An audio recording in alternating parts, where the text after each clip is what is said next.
Merci de nous retrouver pour la dernière partie de cette première journée du congrès de la FEAP dans ce palais des congrès d'Ajaccio. Je vous rappelle tout de même que ce soir, il y a dîner de gala, et oui. Alors rendez-vous juste derrière le palais des congrès. Il y a des bus qui vous attendent à partir de 18 h. Vous vous mettez tranquillement dans le bus et on vous amène tranquillement au dîner de gala. C'est super bien organisé. Maintenant, on va faire une conférence. On va parler des personnes soignées, des personnes accompagnées. C'est quand même pour ça qu'on est là aujourd'hui. J'appelle Maryse Hetzold, Marie-Noëlle Claude, Laurence Gatti, Sandrine Noblet et Michel Billet. Venez. Venez, venez.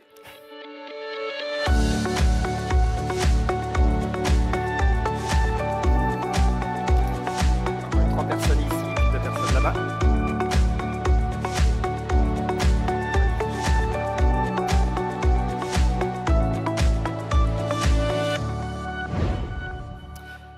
Le droit des patients est un principe fondamental, le consentement libre et éclairé, la prise en compte des besoins des patients.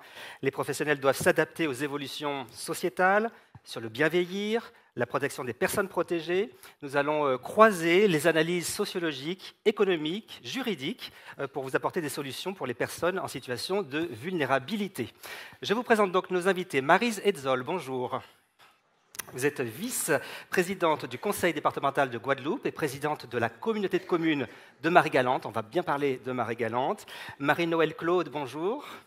Vous êtes présidente du CSDU Martinique et présidente de la commission des usagers. Laurence Gatti, bonjour. Vous êtes vice-doyenne de la faculté de droit et sciences sociales, docteur en droit, maître de conférence à la faculté de droit et sciences sociales de l'université de Poitiers et secrétaire de l'association Poitevine de droit médical. Sandrine Noblet, bonjour. Vous êtes maître de conférence en sciences économiques à l'université de Corse, Pasquale Paoli. Et Michel Billet, bonjour. Vous êtes sociologue, auteur de nombreux ouvrages sur le vieillissement. Alors, on va commencer par vous, Maryse Hetzold. Pour commencer, prenez le micro.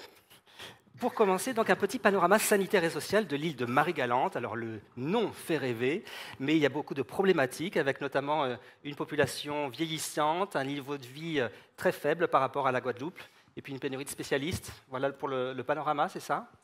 Alors, tout à fait. Bonsoir à tous. Je suis tout d'abord médecin. Ça, vous ne l'avez pas dit, mais j'y tiens parce que c'est mon activité principale. Alors Marie-Galante, c'est un petit territoire de la Guadeloupe. Le président tout à l'heure l'a dit, que c'est un archipel. Et Marie-Galante est la plus grande des petites îles de la Guadeloupe. 150 km², 10 000 habitants, 65 habitants par kilomètre carré, donc le moins dense en population. Nous sommes un territoire vieillissant avec 27% de personnes âgées de plus de 65 ans, 25% de moins de 25 ans. Donc vous voyez que les problématiques évoquées tout à l'heure sont au cœur de nos préoccupations. Marie-Galante, c'est encore 30% de chômage chez les jeunes. Donc ce n'est pas rien que de trouver des modèles innovants pour occuper ces jeunes. Marie-Galante, c'est aussi un SIAD, une HAD, 2 établissements hospitaliers, une dizaine d'infirmiers libéraux, aucun spécialiste sur l'île et une dizaine de médecins généralistes. Donc, pas vraiment un désert médical, mais tout ça pour vous dire qu'on ne peut pas penser la santé à Marie-Galante sans la proximité de la Guadeloupe, puisque dès lors qu'on a besoin d'un spécialiste, il faut faire appel aux spécialistes de Guadeloupe. Alors, nous avons des consultations avancées qui sont organisées sur l'île, en moyenne 1 par quinzaine, en fonction des spécialités. Voilà un peu le tableau. Et on va parler des solutions, parce que vous avez plein de solutions très intéressantes. On va les développer lors de cette table ronde. Marie-Noëlle Claude, présidente d'une commission des usagers. Que vous disent-ils, ces usagers? Quelles sont les doléances qui remontent le plus? Tout un programme.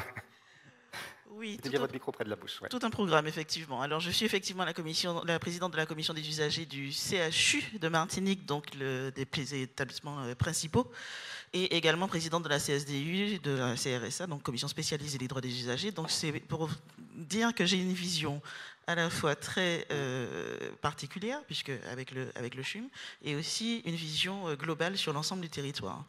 Alors, il y a beaucoup de doléances qui remontent. Et ce qu'il faut, je priorise, ça sera compliqué, mais c'est vrai que les principales, c'est les inégalités en termes d'accès aux soins, parce qu'effectivement, on parlait tout à l'heure de continuité territoriale. La continuité territoriale sur nos îles, à mon sens, n'existe pas, parce qu'elle est révélatrice d'une fracture très très importante, surtout sur le plan de vue financier, et pour qu'on puisse avoir un parcours de soins optimal, à un moment ou à un autre, selon la pathologie, enfin la gravité de la pathologie, il faut qu'on pense partir sur l'Hexagone. Et cela, ça fait qu'on arrive à des retards de soins, voire des renoncements aux soins, parce que c'est très compliqué de pouvoir effectivement assurer un parcours optimisé. Alors, je ne parle même pas des retards de rendez-vous médicaux, des difficultés. Si on prend l'exemple du parcours cancer, que je trouve qui est un exemple assez criant sur notre territoire, on peut avoir notre rendez-vous avec l'infirmière d'annonce après avoir déjà commencé la chimio, en fait. Donc, c'est un non-sens. C'est un non-sens. C'est vrai qu'on arrive aux urgences, on arrive avec des pathologies déjà en phase aiguë, alors que s'il y avait un travail, une vraie relation ville-hôpital qui était faite, on aurait eu une prise en charge médicale bien plus optimale pour chacun d'entre nous. Donc, enfin, voilà. Il y en a plein. Il y en a plein. Il y en a plein, c'est sûr. Sandrine Noblet, vous travaillez actuellement sur l'exploitation du registre du cancer sur les inégalités socio-démographiques au niveau du diagnostic, c'est bien cela. La différence d'accessibilité donne le vertige selon les territoires urbains ou ruraux. Un micro. Ça marche. Okay. Oui, non, effectivement, ce qui nous intéresse en collaboration avec l'ORS, puisque c'est eux qui tiennent le registre du cancer de la Corse, on s'est intéressé en fait au stade au diagnostic. On a essayé de voir si effectivement les individus qui étaient plus distants, on va dire, du centre de diagnostic, s'ils étaient diagnostiqués plus tard ou pas. Et effectivement, on voit que l'effet, le lieu de résidence de la personne influence la probabilité, en fait, augmente la probabilité d'être diagnostiqué plus tard. C'est pas franchement. Enfin, il y a d'autres études qui l'ont montré pour d'autres territoires, mais c'est vrai que c'est une question qui nous intéresse particulièrement en Corse parce que on a l'impression un peu comme d'autres territoires peut-être, mais en tout cas de cumuler un peu les handicaps par notre géographie, par le fait qu'on est la région de France métropolitaine la plus pauvre. Et donc on sait aussi que les populations défavorisées ont un accès moins fort, enfin plus difficile, on va dire, au diagnostic. Et ça, c'est vrai que quand on s'intéresse à tout le continuum des soins, qui commence au dépistage et qui va même jusqu'à la qualité de vie après une maladie, et notamment, c'est vrai qu'on travaille plus sur le cancer, mais sur d'autres maladies, on voit que finalement ces inégalités elles se cumulent. Et donc c'est vrai que c'est intéressant c'est intéressant de travailler sur ces sujets-là pour voir justement ce qu'on peut faire pour améliorer cette accessibilité et essayer par exemple nous on a vu sur un type de cancer particulier qu'il y avait une différence de comportement entre les hommes et les femmes par exemple. Et donc c'est intéressant de voir que par exemple l'accessibilité, la distance compte beaucoup plus pour les femmes que pour les hommes. Et pour les hommes c'est plus la défavorisation sociale qui va jouer qui va augmenter les probabilités du retard au diagnostic. Donc ça, il nous semble que ce sont des éléments importants dans le but d'essayer de régionaliser un peu les politiques de santé publique et dans l'aller vers, en fait, pour aller vers les populations les plus en difficulté. Laurence Gatti, quand on parle de personnes vulnérables, il y a les majeurs protégés. C'est intéressant de s'arrêter un moment sur ce point particulier, pas si particulier d'ailleurs, puisqu'il y a 1 million de personnes en France qui sont majeurs protégés, c'est ça, et le nombre va croître de façon considérable ? Oui, en effet, le nombre ne va pas cesser de croître d'ailleurs, puisque si on en croit tout ce qu'on a entendu ici depuis ce matin et tout ce que tout le monde sait, il y a un vieillissement de la population qui nous intéresse tous. Alors maintenant, ce n'est pas parce qu'on est âgé qu'on relève nécessairement d'une mesure de protection. C'est plutôt sous l'angle du handicap qu'il faudrait voir cette question, puisque la définition des personnes protégées, pour être protégées, il faut souffrir d'une altération de ses facultés qui empêche de pourvoir à ses besoins. Cela se rapproche de la définition du handicap, que ce soit celle de la Convention internationale des droits des personnes handicapées ou celle actuelle du Code de l'action sociale et des familles. Mais c'est vrai que ce nombre est considérablement augmenté ces dernières années, ce qui a suscité plusieurs réformes successives, très clairement dans un but pas toujours avoué d'économie budgétaire de la part de l'État, puisque les familles sont aussi suffisamment désunies, éloignées géographiquement pour ne plus pouvoir s'occuper elles-mêmes des personnes qui nécessitent une protection, si bien que globalement, à peu près la moitié de ces mesures sont exercées par des professionnels. Si vous voulez, dans cette journée, la protection juridique, c'est un petit peu une île au milieu, oui, mais c'est intéressant d'en parler. Au milieu du secteur social, médico-social et sanitaire. Et néanmoins, je trouve ça très intéressant qu'on puisse l'évoquer ici, parce qu'une bonne protection, je dirais que c'est plutôt une protection qui se fait oublier. Mais pour ça, et qui peut être levée, ça dépend évidemment de l'état de la personne, mais en tout cas, ça ne peut fonctionner que si on coordonne toutes les actions, celles des établissements de santé, celles des établissements d'hébergement, que le tuteur ou le protecteur soit professionnel ou familial, on ne peut rien faire seul. Et il y a de grandes difficultés de communication entre les établissements et les services et les mandataires judiciaires ou les tuteurs familiaux, ce qui amène justement à compromettre l'exercice des droits des personnes protégées. Parce que ça peut sembler un peu contradictoire, mais souvent dans les établissements, on demande une mesure parce qu'on voudrait empêcher la personne de faire quelque chose ou au contraire lui imposer de faire quelque chose qu'elle ne veut pas faire. Et puis vous vous trouvez après avec un professionnel qui arrive et qui vous dit « Mais non, moi ce que je vais faire c'est exactement le contraire parce que la loi me dit de favoriser l'autonomie de la personne ». Et en effet, c'est vraiment cette logique de droit qui s'impose de plus en plus aujourd'hui et qui fait qu'effectivement, il faut se comprendre, il faut se parler pour réussir à mener à bien une mesure de protection, parce que c'est la condition de l'égalité. C'est le but, en fait, très clairement. Ce n'est pas exprimé comme ça, mais c'est une égalité d'exercice des droits. Et on va parler justement des droits tout à l'heure. Et la dépense publique, dans votre domaine, c'est 1 milliard d'euros par an. Il y a la tutelle, il y a la curatelle, il y a plusieurs dispositifs qui sont prévus. On va les détailler tout à l'heure. Le sociologue, Michel Billet, j'aime toujours avoir un regard de sociologue dans les tables rondes parce que c'est vrai qu'on prend de la hauteur face à des cas très pratiques comme ça.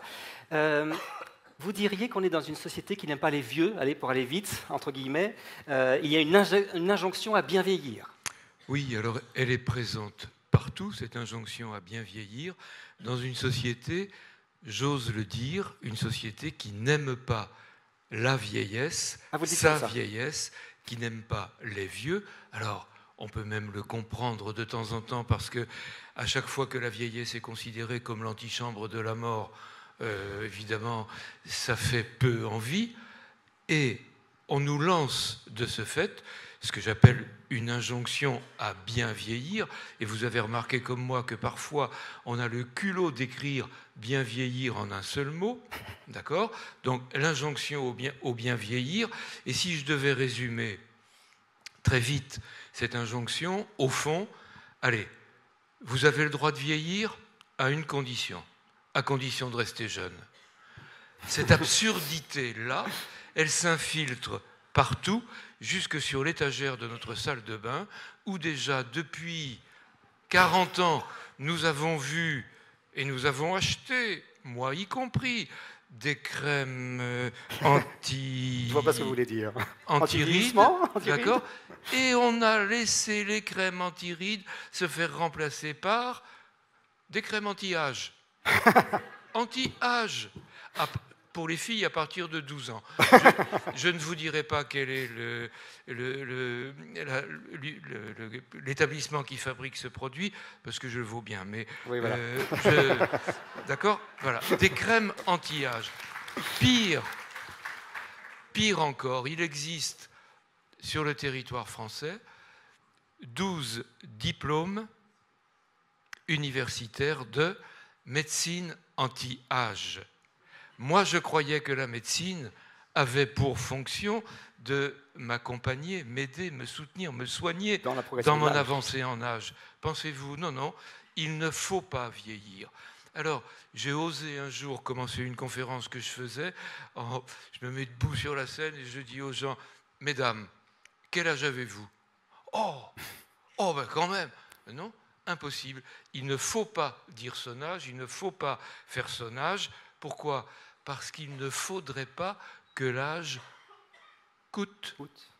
C'est ça, vous avez rencontré une dame en EHPAD qui vous a dit « c'est pas ma faute si je ne suis pas encore morte ». Elle avait intégré cette culpabilité de vivre encore, d'être une charge pour la collectivité, de coûter cher. C'est ça ? Vous vous rendez compte ? C'est quand même pas de ma faute si je ne suis pas encore morte. Elle avait 93 ans et elle en est là.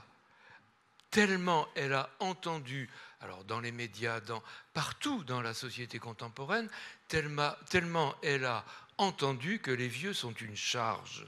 Une charge. Non, les vieux sont une chance incroyablement créatrice d'emplois.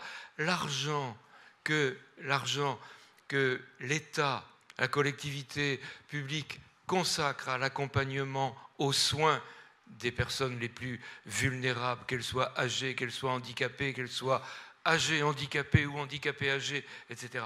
Cet argent, on a pris l'habitude de considérer cet argent, cette dépense, comme une charge.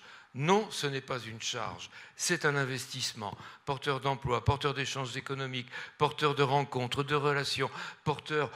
Allez, je ne vais pas en faire la liste, mais c'est tellement important de ne pas perdre cela de vue. Alors, comment être maintenant au plus près des personnes soignées et accompagnées dans les territoires difficiles? On ouvre notre boîte à outils du congrès FEAP. On va repartir à Marie-Galante avec vous, Marie Zetzol. Vous avez des solutions très concrètes. Ça passe par les transports, ça passe par la télémédecine, ça passe par réinventer aussi l'hébergement et l'habitat. Expliquez-nous. Les transports, tout d'abord. Alors, quand vous parlez de solutions en me parlant de transport, c'est plutôt un problème pour nous. Oui, je suis désolée. Mettre en place des transports. Parce qu'il faut savoir qu'à Marie-Galante, nous avons une compagnie maritime. Alors, Marie-Galante est située à 1 heure de bateau de la Guadeloupe.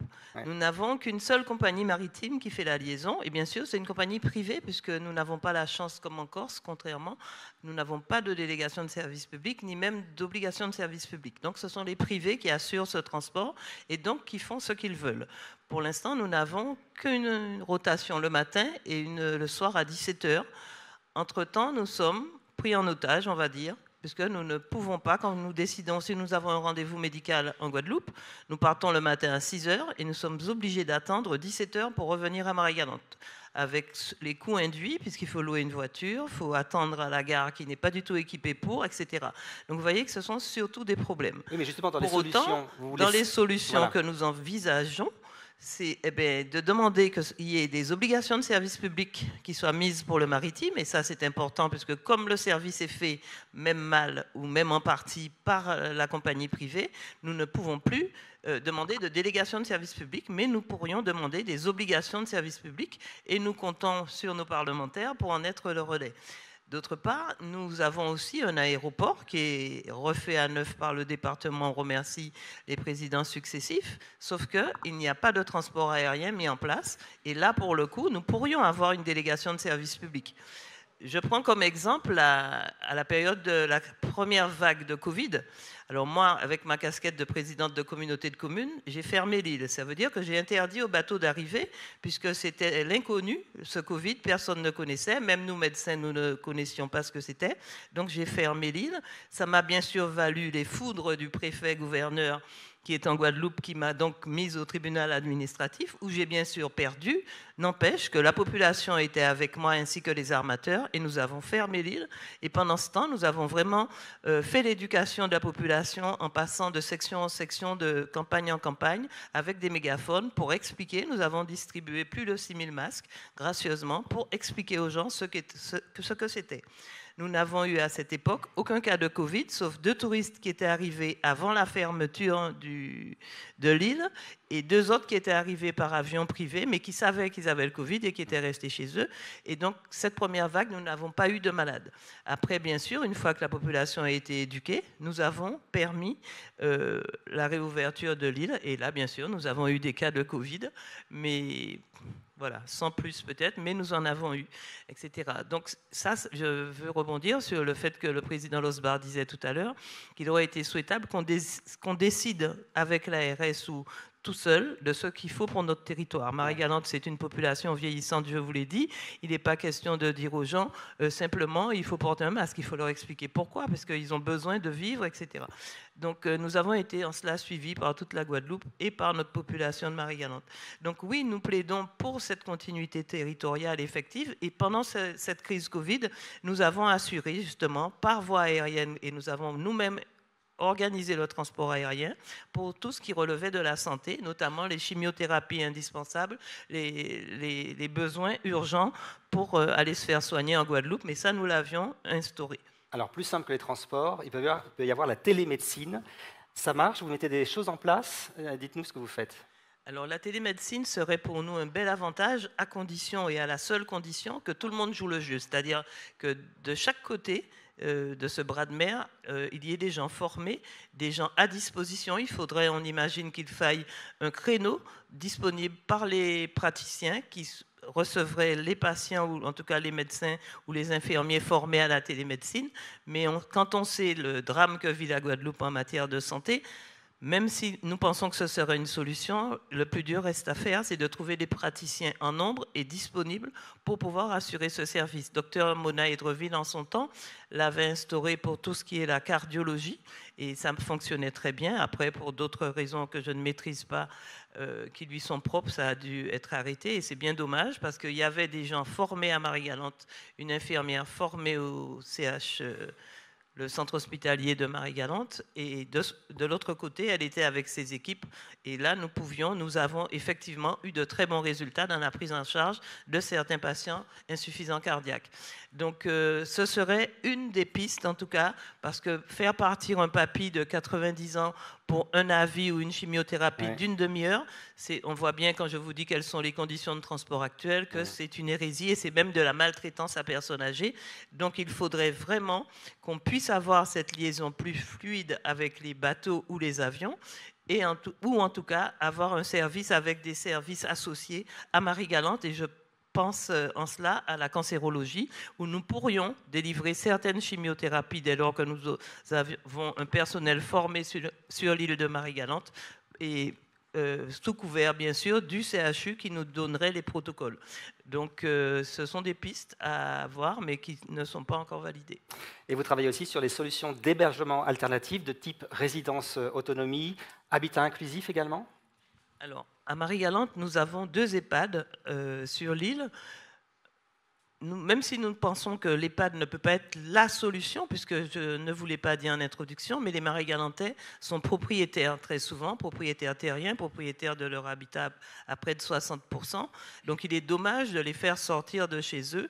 Il faudrait, à mon sens, que les EHPAD deviennent des zones ressources, mais que nous ayons plus d'aide à domicile, plus d'accompagnement. Je vous ai dit que nous étions à 30% de chômage chez les jeunes. Ce seraient des pistes d'emploi pour avoir des personnes au service de ces propriétaires terriens, mais en les laissant à domicile. Donc pour moi, l'EHPAD ne devrait être que le centre ressources, mais le lieu d'hébergement ultime. Marie-Noëlle Claude, réaction justement à ce que vous avez entendu pour les usagers, cette télémédecine. Est-ce que c'est adaptable pour tout le monde ? Les personnes âgées peut-être ont plus de problèmes pour la télémédecine. Les solutions d'habitat alternatif aussi. Qu'est-ce que vous en pensez ? Alors, en ce qui concerne la télémédecine, c'est vrai que c'est une solution qui, pour nos territoires, est une solution vraiment non seulement à creuser encore plus, mais à déployer. Premier frein, la fracture numérique sur nos territoires, à savoir que la couverture réseau n'est pas optimale. Deuxième frein, effectivement, nous avons un territoire vieillissant. On fait concurrence avec la Corse. On est bien placé dans la course. Et du coup, il faut effectivement qu'il y ait à la fois de la formation des professionnels, mais de la formation aussi des usagers. Et dans les usagers, j'y inclus les aidants. Parce qu'il y a à la fois les aidants familiaux, mais les aidants aussi professionnels. Parce que le vieillissement de la population ramène à un isolement de la population, pour toutes les raisons qui ont été évoquées aussi tout à l'heure par le collègue sociologue. Et du fait de cet isolement, c'est compliqué d'avoir accès à ces modalités-là. Mais c'est effectivement une vraie réponse, parce que malgré tout, je ne sais plus l'expression, mais enfin, il faut qu'on arrive à mettre en balance le pire du pire, et du coup, il faut quand même couvrir en termes médicaux nos territoires, parce qu'il y a de vrais enjeux, il y a de vraies problématiques, et c'est effectivement une possibilité que nous améliorions notre parcours de soins, notre parcours de vie. Habitat inclusif. C'est une demande de rester à domicile. De toute façon, on est là-dedans. On est dans un virage domiciliaire parce qu'on n'a pas assez de structures, on n'a pas assez de réponses réelles sur nos territoires pour pouvoir prendre en charge et assurer vraiment une prise en charge correcte de tout le monde. Donc, on y arrive, on travaille là-dessus. Tout ce qui est HAD, tout ce qui est SIAD, tout cela doit effectivement se développer. Maintenant, il faut faire avec nos territoires, nos reliefs, nos embouteillages, Vous aussi Oh mon Dieu. Ah bon? Et donc du coup, tout ça est à prendre en compte. Il y a tellement de choses en fait à prendre en compte pour pouvoir améliorer les choses. C'est assez... Mais bon, en tout cas, on y arrive, on y travaille, et c'est vrai que ce sont des pistes intéressantes. Oui, ce sont des pistes intéressantes, oui. Et de toute façon, on y arrive parce que, comme on disait tout à l'heure, il n'y a pas assez de professionnels. Ils arrivent, ils ne restent pas suffisamment. Donc, il faut qu'on arrive à composer avec tout cela, parce que les enjeux de santé, ils sont encore là et bien présents. Sandrine Noblet, la distance, c'est un facteur quasi numéro 1 pour expliquer le renoncement aux soins en zone rurale. Vous parlez de gradient territorial. C'est quoi? Alors, ce qu'on appelle le gradient territorial dans la littérature, c'est l'ensemble des variables qui ont un lien avec la géographie et qui permettent d'expliquer une accessibilité aux soins qui soit différenciée en fonction de son lieu d'habitation, donc la distance effectivement est très importante. Et ce qui est dur, c'est comme je le disais tout à l'heure, souvent les zones les plus reculées sont aussi les zones les plus défavorisées.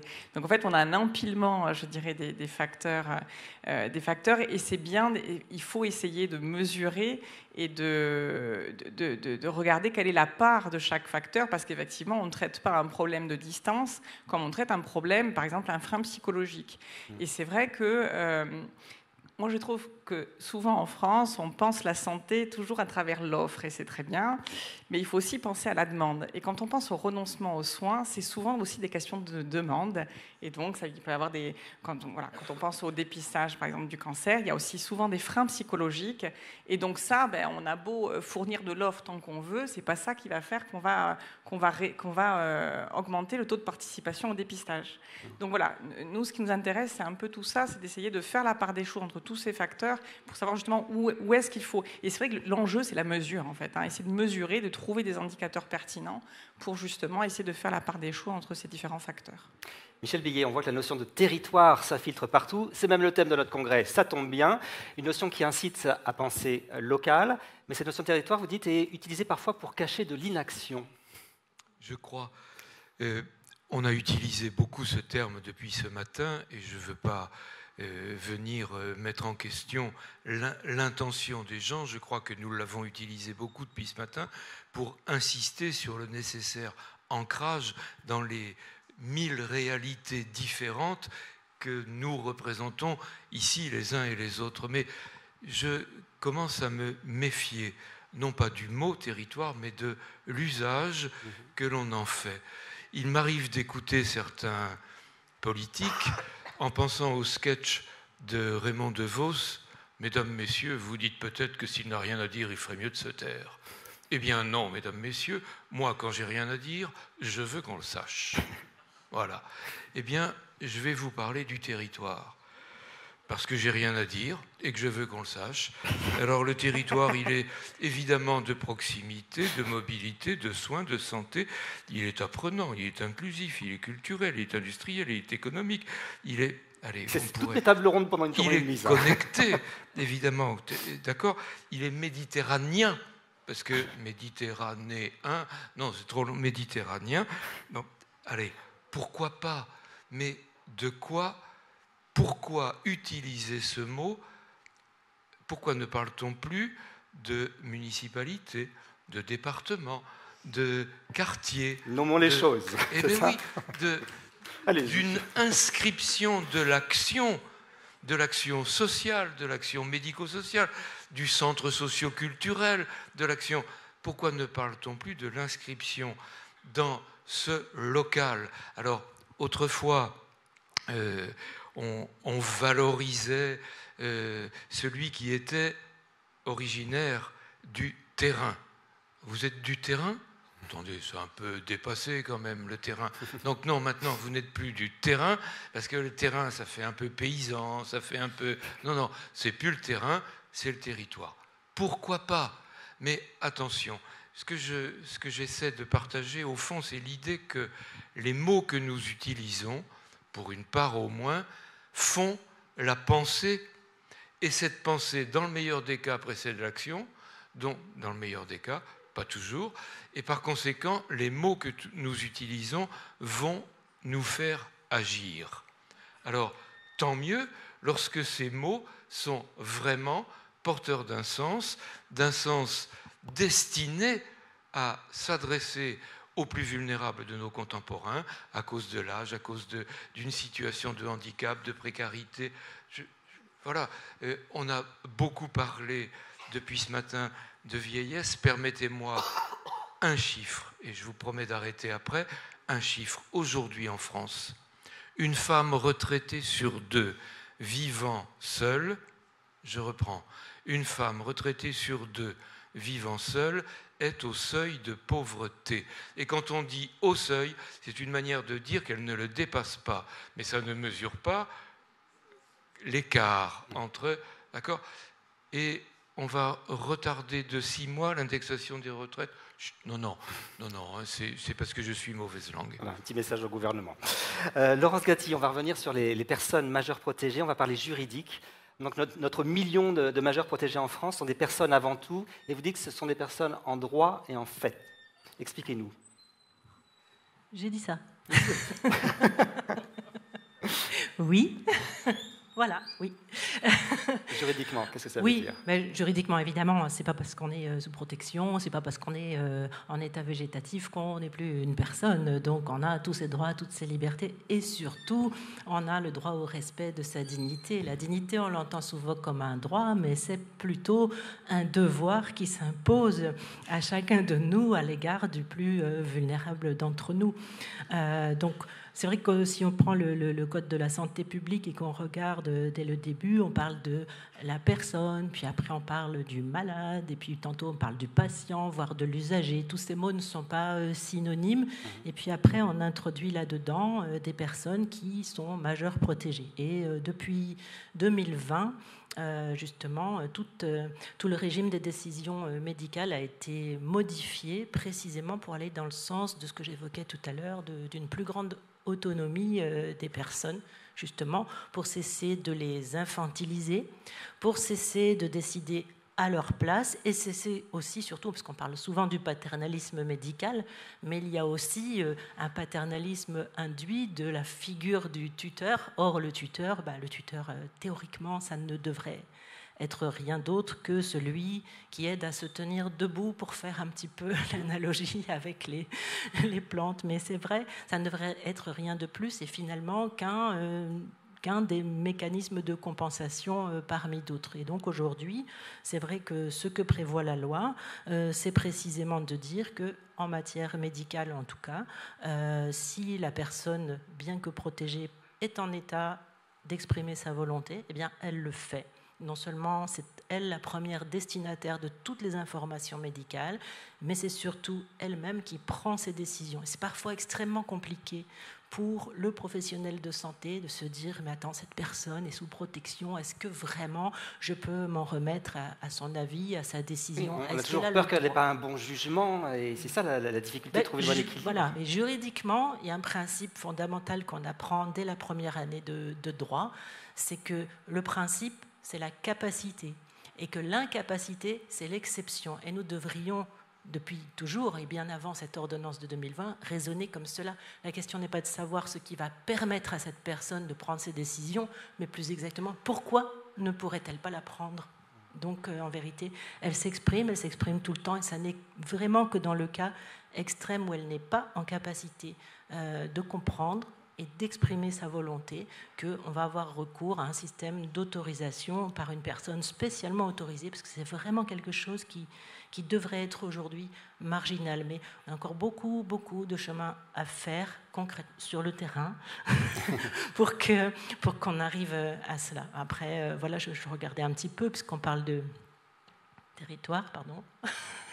J'ai le droit de prononcer le mot. Hein, j'essaie de voir ce qu'il pouvait y avoir de particulier dans les schémas régionaux de la protection juridique des majeurs. En fait, il n'y a pas tant de spécificité que ça. La protection, c'est aussi l'égalité entre tous les citoyens. Quelqu'un disait tout à l'heure, mais il y a un code de l'action sociale pour tout le monde, et ça, c'est peut-être pas une bonne chose. Et c'est vrai que ça pose question. Quand je vois que dans certains territoires, il faut finir le trajet en pirogue pour aller rendre visite à quelqu'un, si un mandataire judiciaire doit faire ses visites, mettons, une fois par mois ou tous les 2 mois, ça va être un petit peu compliqué avec la pirogue. Mais enfin bon, là on est en train de voir que le gouvernement travaille à une charte éthique et déontologique, et il y a fort à parier qu'il augmente les obligations des mandataires. J'espère qu'il saura tenir compte aussi justement des contraintes des territoires qu'on a beaucoup évoquées depuis ce matin, parce que je crains fort qu'on utilise l'autonomie pour finalement arriver à abandonner les gens justement à domicile, parce que même si la protection coûte beaucoup d'argent et que pour cette raison on a voulu la réduire, on s'est aperçu aussi il y a quelque temps avec le travail d'un cabinet de consultants que ça faisait aussi économiser de l'argent, et qu'1 euro investi en protection, je ne sais plus, ça doit être 1,50 € finalement d'économiser. Donc au bout du compte, on pourrait se dire il y a une protection, il n'y a peut-être pas besoin d'autre chose. Mais ça pose aussi beaucoup de questions avec des dépistages qui ne sont pas faits, parce que par exemple, un tuteur professionnel, son action va être vraiment accaparée par le fait que le majeur protégé souvent a des troubles psychiques et qu'on ne va s'occuper que de cela. Et beaucoup d'études ont montré que les personnes en situation de handicap psychique ne bénéficient pas des soins courants, des dépistages, etc. Ce sont des questions qui n'arrivent jamais. Alors justement, vous parlez de... Oui, allez-y, je t'en prie. Je peux complètement confirmer. Moi, je suis médecin gériatre et mandaté auprès du tribunal pour justement faire ces expertises. Alors, vous imaginez, à Marie-Galante, alors que les tuteurs sont souvent en Guadeloupe, il se trouve des patients qui restent 3-4 mois sans avoir de nouvelles du tuteur, et donc sans argent de poche, avec toutes les complications que ça amène, et rien n'est dit. La semaine dernière encore, il y en a un qui m'a dit « j'ai porté plainte contre le tuteur ». Et là, peut-être que, enfin, parce que souvent, on n'ose pas non plus dénoncer le tuteur qui est défaillant. Et c'est un vrai problème en étant sur des territoires isolés. En tout cas, en étant une île dans l'île, ça pose vraiment problème. Parce que le tuteur, pour peu qu'il n'aime pas prendre le bateau, on ne le verra jamais. Pour peu que, c'est ça. Le bateau, la pirogue, ce pauvre tuteur. Oui, tout à fait. C'est ça la réalité. Et ça fait que vous avez des jeunes patients, certes psychiatriques, mais équilibrés, qui se retrouvent sans argent de poche parce que le tuteur n'est pas venu, etc. Alors vous parlez des dépistages, parlons de la prévention. On sait que la prévention, c'est une des grandes solutions aussi dans le domaine de la santé, pour améliorer la vie des personnes accompagnées. Est-ce que c'est suffisamment intégré dans les esprits justement des usagers ? Non, c'est pas suffisamment. Ça, c'est l'un de nos cheval de bataille. Décalage horaire oblige. C'est l'un de nos chevaux de bataille, effectivement, de faire en sorte que l'usager. Alors moi, je parle d'usager, effectivement. Alors, ça, c'est usager, important. Oui, c'est intéressant. Oui, je parle d'usager, effectivement, parce que j'estime qu'on est d'un bout à l'autre de la vie, on est usager du système de santé. de la naissance, bon, on n'accouche plus à la maison ou avec la. Donc on est toujours dans un système. On va à la pharmacie, on est toujours dans le système de santé. Donc quel que soit l'âge qu'on a. Et c'est important de se dire que il faut que l'usager comprenne ce que c'est que s'engager dans son parcours de soins, être acteur de son parcours de soins. Il a des droits, et c'est vrai qu'on l'énonce comme ça. Vous parliez de droit de la dignité tout à l'heure. Il faut l'énoncer en tant que droit pour qu'il soit un devoir pour l'autre. Parce que si on ne se dit pas, si on n'exige pas d'offrir justement cette notion de dignité à l'autre, eh ben, on se permet tout et n'importe quoi. On est déjà confronté à la représentation qu'on se fait. Est-ce qu'on a le droit de demander quelque chose au médecin? Est-ce qu'on a le droit de... Donc déjà, à ce niveau-là, c'est compliqué. Donc, penser à la prévention, mais ça veut dire qu'on s'inscrit dans quelque chose une dynamique à long terme. Et on n'y est pas encore. On a encore la représentation de « je vais voir le médecin parce que je suis malade ». Mais le médecin, en tant que professionnel qui me permet de rester en santé, ça encore, c'est quelque chose. Donc, il y a un gros travail à faire sur comment moi je prends en charge ma santé et comment je suis acteur dans cette coordination qui doit se faire entre le sanitaire, le social aussi, hein, parce qu'on parle de santé, mais on peut parler aussi de santé globale. On doit parler de santé globale, parce que forcément, je ne sais pas, un problème de santé mentale, je ne parle même pas de pathologie, hein, un problème simplement affectif ou des primes va impacter sa santé physiologique. Donc, on est vraiment dans une coordination et devoir vraiment slalomer entre les uns et les autres. Donc, la prévention, elle est déjà... Il y a bon, je vais essayer d'être pas trop défaitiste, mais c'est quand même un problème. Elle est déjà problématique à ce niveau-là. Et ensuite, notre problème sur nos territoires... Vous avez tout, usagers et territoires. Voilà. Notre problème sur nos territoires aussi, c'est qu'on a des orientations globales aussi, nationales. Je vais reprendre l'exemple du cancer. Les campagnes de dépistage du cancer, vous recevez une jolie lettre dans votre boîte aux lettres pour vous dire, à partir de 50 ans, allez faire votre mammographie. Ou à partir, je ne sais plus si c'est 50 ans d'ailleurs, à partir de 50 ans, on va faire par rapport au cancer du côlon. Mais dans nos spécificités ultramarines, en Martinique, en Guadeloupe, nous avons des cancers, que ce soit du côlon, que ce soit du sein, que ce soit de la prostate, qui peuvent être fulgurants et beaucoup, beaucoup plus jeunes que cela. Donc quand on parle de prévention, par exemple pour le cancer du sein, on a des cancers de femmes d'une trentaine d'années qui ne pensent pas forcément à ça et qui parfois... on ne connaît pas la méthode pour pouvoir faire l'autopalpation, forcément, on passe à côté de quelque chose. J'ai fait une conférence il y a 15 jours sur le cancer du sein, justement, et j'ai fait venir une jeune femme qui disait que, et pourtant elle est professionnelle de santé, hein, les professionnels de santé, elle disait que ne s'étant pas palpée, lorsqu'elle a été diagnostiquée, sa tumeur était déjà à 8 cm. Vous imaginez? Oui. Parce qu'elle a effectivement une poitrine opulente, c'est passé à l'as. Parce qu'à côté de ça, au moment où elle a été, que ça s'est passé, elle avait d'autres problèmes, elle était en plein divorce, elle était sur autre chose, quoi.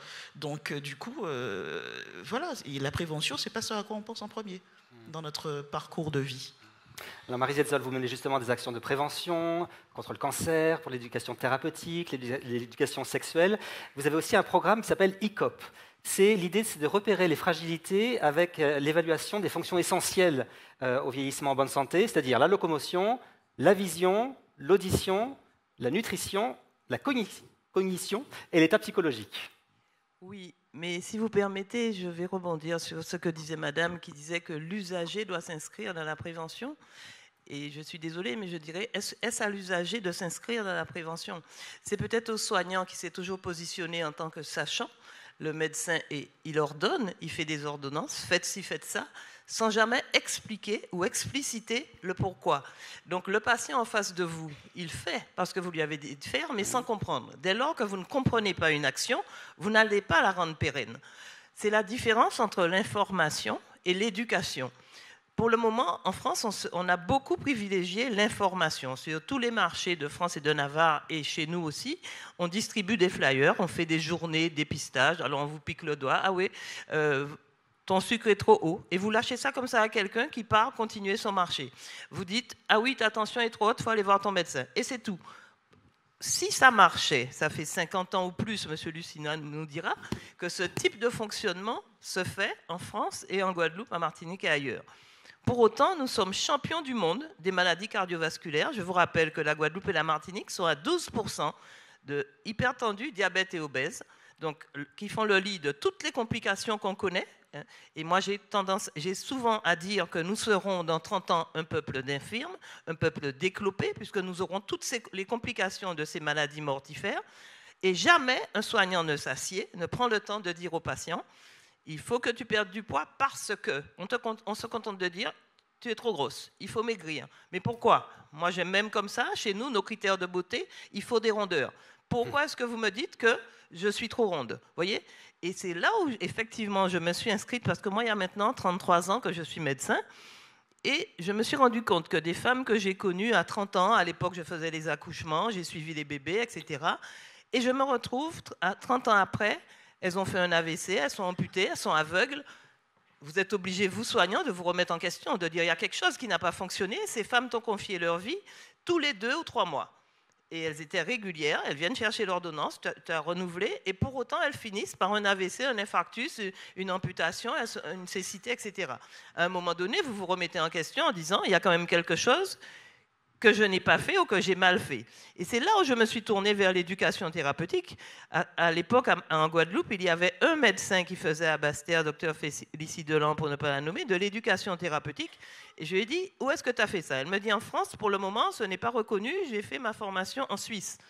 Comprenez bien que moi, j'ai un établissement de 70 lits, je ne peux pas abandonner ma clinique pour aller en Suisse pendant 2 ou 3 ans faire de l'éducation. Bon. Au fil des années, la France a commencé à reconnaître cette éducation thérapeutique et à la fac, ils ont mis le DU d'éducateur thérapeutique. Tout ça, c'est très bien. Donc maintenant, nous en sommes au stade où nous travaillons à éviter les complications parce que nous sommes déjà à 12% de personnes malades. Donc une catastrophe annoncée. C'est vraiment chronique d'une catastrophe annoncée dans les départements d'outre-mer pour nos populations.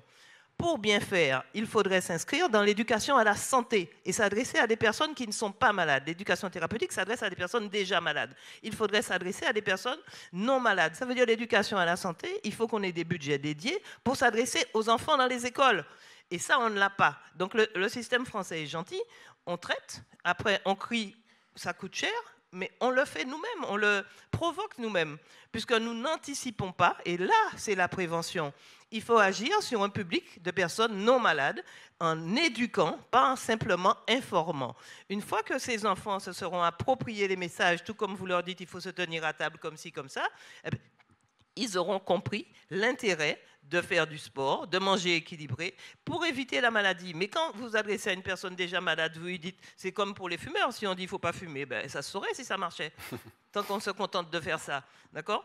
Donc le problème de la France, j'ai envie de dire, et de nos territoires, parce que n'oubliez pas qu'ils nous ont drogués au sucre, nous avons des produits beaucoup plus sucrés qu'en France métropolitaine, ils nous ont drogués par le sucre, donc maintenant on commence à payer le prix cash.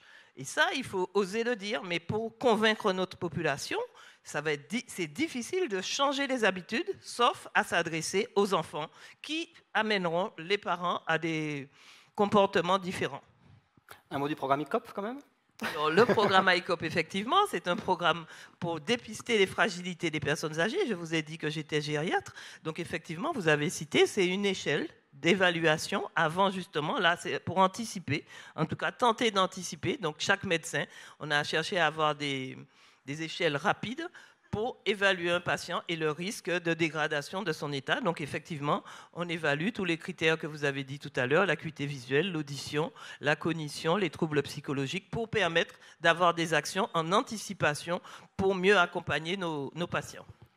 Alors Sandrine Noblet, la prévention, c'est très important. Vous avez un chiffre clé, le score des inégalités de qualité de vie. Alors au moment du diagnostic on est à 6,7, et après le traitement d'un cancer, on est à 10. Expliquez-nous ces chiffres. Ça c'est une étude que j'aime beaucoup, qui est une étude franco-suisse, qui est sortie il y a très peu de temps, il y a quelques mois, en juin, je crois, qui s'est intéressée à une cohorte de patientes atteintes d'un cancer du sein. Donc, ils n'ont regardé que les patientes qui avaient des tumeurs comparables, à un stade plutôt précoce, et qui ont toutes subi le même traitement. Et l'idée, c'est de regarder le score d'inégalité ressenti sur leur qualité de vie au moment du diagnostic, pendant le traitement et après le traitement. Et ce qui fait peur, je trouve, c'est qu'en fait, après le traitement, donc quand on regarde la qualité de vie après le traitement, on se rend compte que ces inégalités, elles augmentent pour les catégories les plus défavorisées. Donc voilà, ce qui veut dire qu'en fait, quand on n'est jamais égaux face à la maladie, quoi, ni dans l'incidence, ni dans le dépistage, ni même quand on a la même maladie, le même traitement, tout pareil. Et bien après, on ne ressent pas, on n'a pas la même qualité de vie après la maladie, quoi. Et c'est vrai que alors ce sont des choses qui commencent à être connues. Il y a de plus en plus de travaux sur le retour au travail et comment effectivement on facilite le retour au travail après la maladie et la réinsertion sociale. Mais voilà, je trouve que cet empilement des inégalités pose problème et effectivement, on voit bien que l'environnement social est très important dans la qualité de vie. Alors, c'est des choses qu'on sait, mais c'est vrai que voilà, c'est bien encore une fois de le mesurer et de voir que ça augmente, que ces inégalités augmentent après le traitement. Mais voilà, ça. Tout à l'heure, on parlait de gradient territorial. Il y a un gradient social, en fait, c'est ça ? C'est exactement ça. Hein. Ce qu'on appelle le gradient social, c'est l'ensemble des variables socio-économiques qui influencent justement l'état de santé au sens large des individus. Laurence Gatti, il y a eu une réforme, vous parliez de 2020 tout à l'heure, il y a eu une réforme du régime des décisions médicales ou sociales il y a 4 ans. Qu'est-ce que ça a changé pour l'autonomie ? On a donné une autonomie accrue aux personnes qu'on accompagne ? Oui, en effet. La réforme de 2020, c'est une réforme qui aurait dû se faire en même temps que la réforme de la protection des majeurs qui datait de 2007. Donc ça arrive vraiment avec beaucoup de retard, malgré toute la demande incessante, si je puis dire, des professionnels de la protection, mais aussi beaucoup des professionnels des établissements sanitaires et sociaux, parce que personne ne savait à quoi s'en tenir. Il y a un phénomène très intéressant à cet égard, c'est que quand on ne sait pas qui doit prendre une décision à propos d'une personne dont on parle comme si elle n'était pas là, eh bien, on se renvoie la balle parce qu'on a peur d'engager sa responsabilité.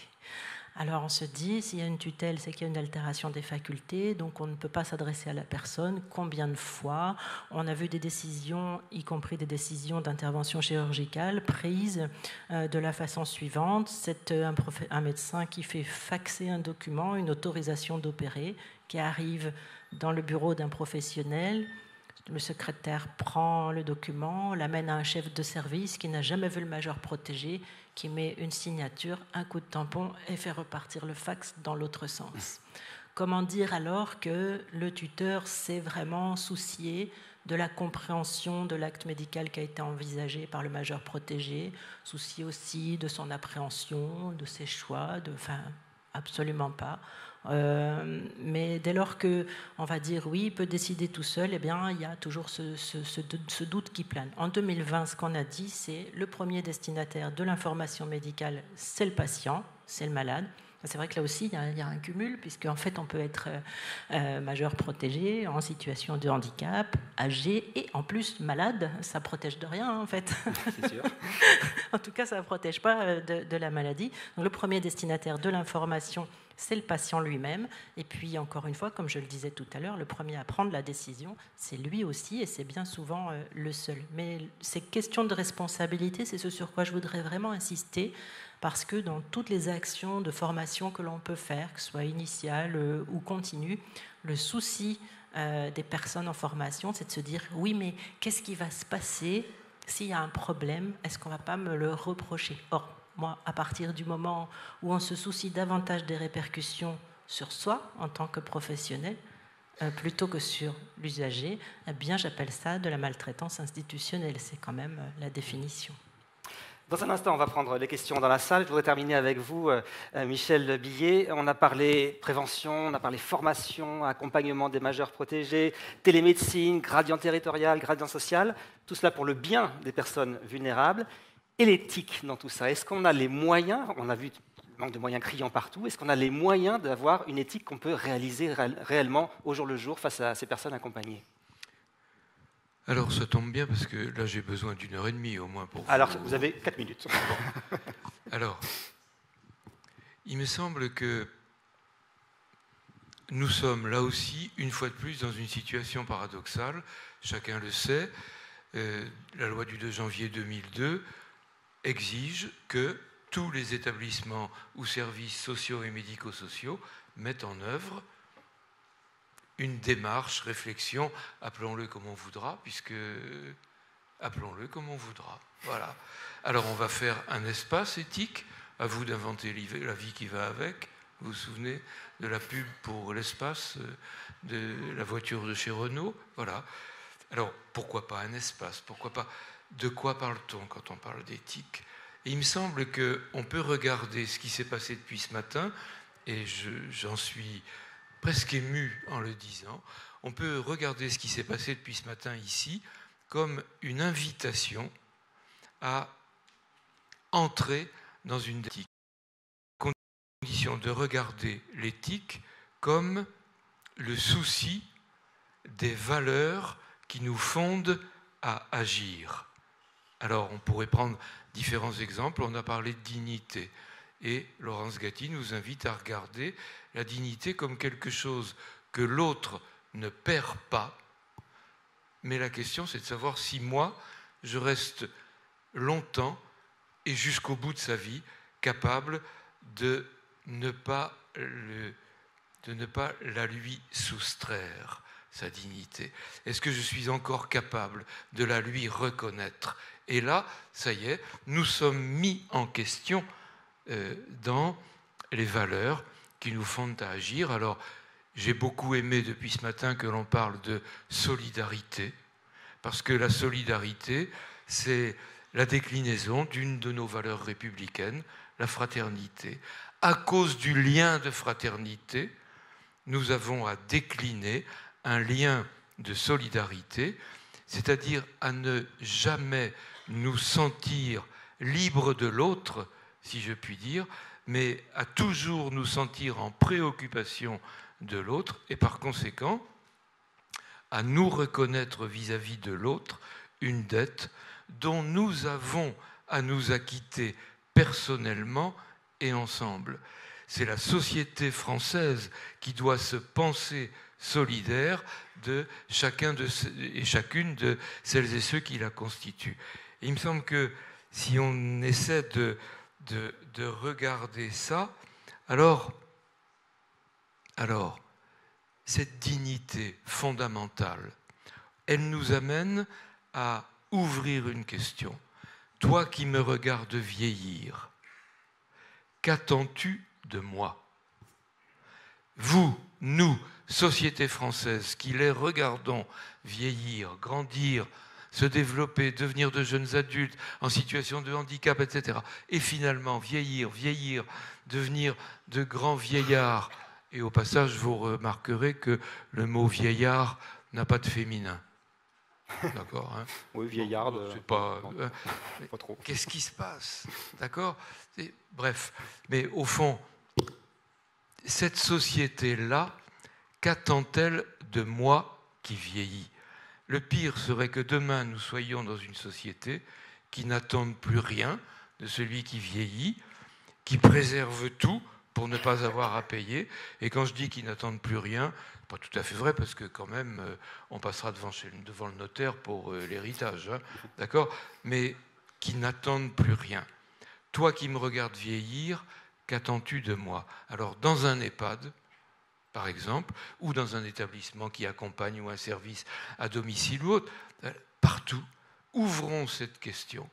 Moi qui suis soignant, accompagnant, ASH, AVS, que sais-je, allez, moi, qu'est-ce que j'attends de toi qui vieillis? Et cette question, c'est pas facile d'y répondre, mais c'est les questions qui nous font avancer, qui font évoluer notre propre réflexion. Gardons cette question ouverte pour que, ensemble, nous puissions continuer à essayer d'y répondre. On y réfléchit dès ce soir. On vous applaudit tous les 5. Merci beaucoup, c'était passionnant. Cette table ronde était vraiment très intéressante. Et on a une dizaine de minutes pour des questions, si vous voulez réagir à tout ce qui a été dit. On a parlé de beaucoup de choses. Nos intervenants sont là, en tout cas, pour vous répondre. À qui donne-t-on le micro?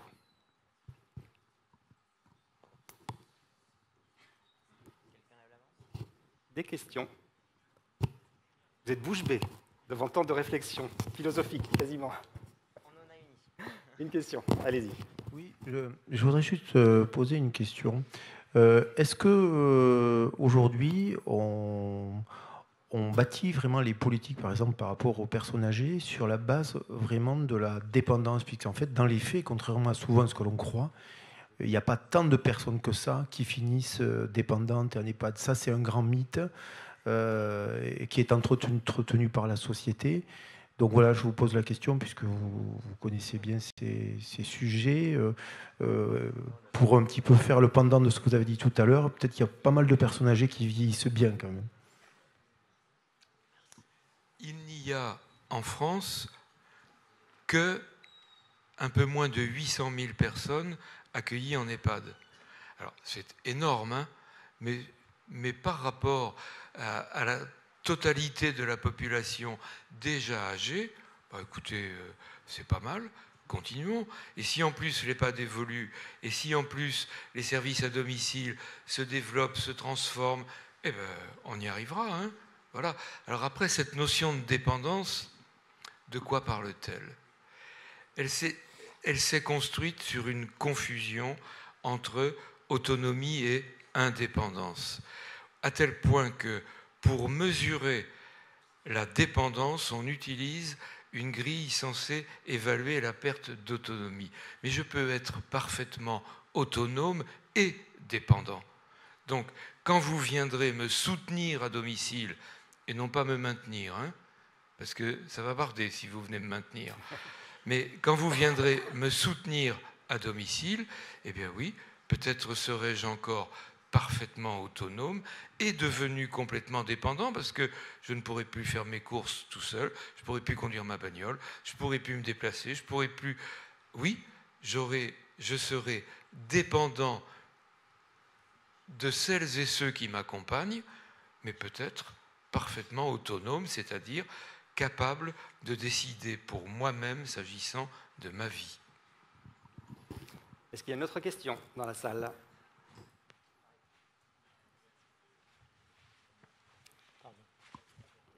Allez-y, on vous écoute. Alors, vos propos m'ont beaucoup touchée. Simplement, je vais vous parler d'une expérience. J'avais un oncle dont j'étais la tutrice, disons-nous, 89 ans, qui déclinait parce que, bon, il avait perdu son épouse, etc. Je vois le médecin me dit « Oh, il dit ton oncle, encore 3 mois maximum. » Et il souffrait beaucoup de solitude. J'ai embauché une SDF qui est venue l'accompagner. Il a retrouvé le goût de vivre. Ils ont vécu 17 ans ensemble. C'était l'un qui soignait l'autre. Mais c'était fantastique parce que lui, il a retrouvé quelque part un goût de vivre et elle a retrouvé aussi une identité sociale. Mais c'était fantastique. Enfin, c'était un peu le couple fantastique de la ville, parce que c'était elle SDF avec son faciès SDF, avec ses problèmes d'ulcère, avec ses problèmes d'alcoolisme, avec ses problèmes de cigarettes. Mais en fait, c'était la personne qu'on disait sénile qui soignait, qui protégeait la personne SDF, et la personne SDF qui était très bienveillante par rapport aux soins qu'elle lui amenait. Et il est décédé l'année dernière. Et avant de partir, on disait qu'il était sénile. Il m'a dit « Tu feras attention à Brigitte ». Donc il n'était pas si sénile que ça. Mais il avait retrouvé la joie de vivre. Voilà, c'est tout. Une SDF. Un beau témoignage. Marie-Zézanne, peut-être, vous voulez réagir ? Non ? Une autre question ? Non ? Je sens qu'il y en a qui veulent aller au dîner de gala. Eh bien, ça va être la pause. On vous remercie, on vous applaudit une nouvelle fois.